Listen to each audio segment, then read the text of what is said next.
नमस्कार दोस्तों, कार्तिक महीने के कृष्ण पक्ष की अष्टमी को माता पार्वती के अहोई स्वरूप की पूजा का विधान है। इस दिन महिलाएं अपने बच्चों की लंबी उम्र, संतान सुख व उनकी समृद्धि के लिए व्रत करती हैं और रात में तारों की छांव में यह कथा सुनकर वह अपना व्रत पूरा करती हैं। अहोई माता की व्रत कथा के अनुसार एक साहूकार के 7 बेटे, 7 बहुएं और एक बेटी थी। एक दिन उसकी बहुएं और बेटी आंगन लीपने के लिए जंगल से मिट्टी लेने गईं। मिट्टी खोदते समय साहूकार की बेटी की खुरपी से स्याऊ के बच्चे मर गए। स्याऊ नाराज होकर बोली, जिस तरह तूने मेरे बच्चे मारकर मुझे निसंतान कर दिया, उसी तरह मैं तुझे भी निसंतान कर दूंगी, अर्थात मैं तेरी कोख बांध दूंगी।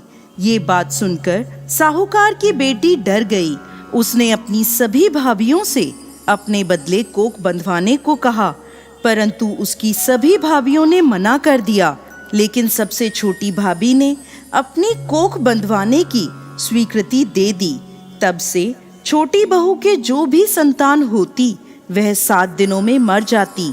हर साल अहोई अष्टमी का व्रत आता। एक तरफ उसकी सभी जेठानियां व्रत करती, कथा सुनती और अपने बच्चों की लंबी उम्र की कामना करती, वहीं दूसरी ओर छोटी भाभी अपने घर में रोया करती। ऐसे ही समय बीतता गया। एक दिन पंडित को बुलवाया गया और इसका समाधान पता लगवाया गया। पंडित बोला कि इस श्राप से मुक्ति के लिए तुम्हें सुरई गाय की सेवा करनी होगी। सुरई गाय स्याऊ की सहेली है। उसके कहने पर यदि स्याऊ तुम्हारी कोख छोड़ दे तो तुम्हारे बच्चे जी जाएंगे। पंडित की बात सुनकर छोटी बहू ने दूसरे ही दिन से सुरई गाय की सेवा करना प्रारंभ कर दिया। वह प्रतिदिन सुबह उठकर गाय का गोबर आदि साफ कर देती, उसको चारा डाल देती और साफ पानी भर देती थी। सुरई गाय ने सोचा, ये मेरी सेवा कौन कर रहा है, इसका पता लगाती हूँ। अगले दिन वह तड़के उठ गई और देखती है कि साहूकार की छोटी बहू सारा काम कर रही है। गाय ने पूछा, तू किस लिए मेरी सेवा कर रही है? साहूकार की बहू बोली, माता, स्याऊ माता ने मेरी कोख बांध रखी है, जिस कारण मेरे बच्चे जीते नहीं हैं। यदि आप मेरी कोख खुलवा दो तो मैं आपका बहुत उपकार मानूंगी। सुरई गाय ने उसकी बात मान ली और उसके साथ 7 समुद्र पार स्याऊ माता के पास चल दी।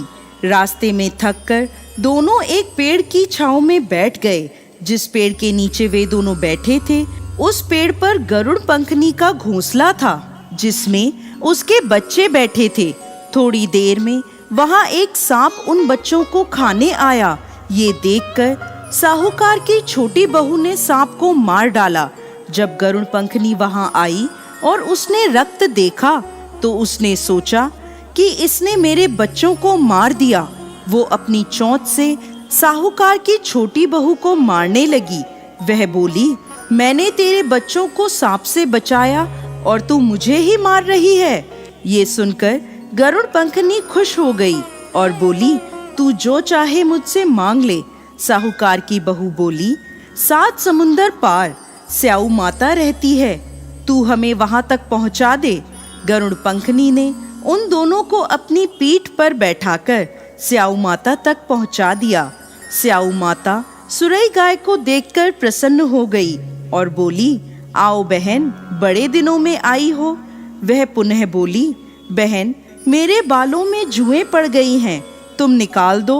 तब सुरई गाय के कहने पर साहूकार की बहू ने स्याऊ माता की सारी जुएं निकाल दी। इस पर स्याऊ माता ने खुश होकर उसे आशीर्वाद दिया, तेरे 7 बेटे और 7 बहुएं हों। ये सुनकर वह बोली, मुझे तो एक भी बेटा नहीं है। स्याऊ माता ने पूछा, ऐसा क्यों? तब वो बोली, माता, यदि आप वचन दें तो मैं इसका कारण बता सकती हूँ। स्याऊ माता ने उसे वचन दे दिया। स्याऊ माता को वचनबद्ध करने के बाद साहूकार की बहू बोली, माता, मेरी कोख आपके पास बंधी है, उसे खोल दो। स्याहू माता बोली, मैं तेरी बातों में आकर धोखा खा गई। तूने तो मुझे ठग लिया। जा, मैं तेरी कोख खोलती हूँ।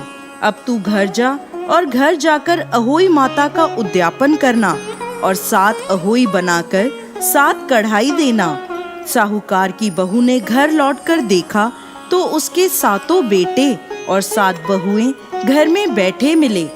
वह खुशी से भाव विभोर हो गई और उसने 7 अहोई बनाकर 7 कढ़ाई देकर उद्यापन किया। उसकी जेठानियां परस्पर कहने लगी, सब लोग जल्दी जल्दी पूजा कर लो, फिर छोटी बहू का रोना धोना शुरू हो जाएगा। जब छोटी बहू की आवाज नहीं आई तो जानकारी लेने के लिए उन्होंने अपने बच्चों को छोटी बहू के घर भेजा। बच्चों ने वापस आकर बताया कि वहाँ तो उद्यापन का कार्यक्रम चल रहा है। ये सुनते ही सभी जेठानियां छोटी बहू के घर पहुँच गईं और पूछने लगी कि तूने अपनी कोख कैसे खुलवाई। तब वह बोली, स्याऊ माता ने कृपा कर मेरी कोख खोल दी है। सभी लोग अहोई माता की जय जयकार करने लगे। जिस प्रकार स्याहू माता ने साहूकार की छोटी बहू की पहले कोख बांध दी, उस प्रकार किसी की कोख ना बांधें। और जैसे उसके 7 बेटों को जिंदगी मिली, उसी प्रकार ये व्रत करने वाले सभी महिलाओं पर कृपा करें। जय अहोई माता।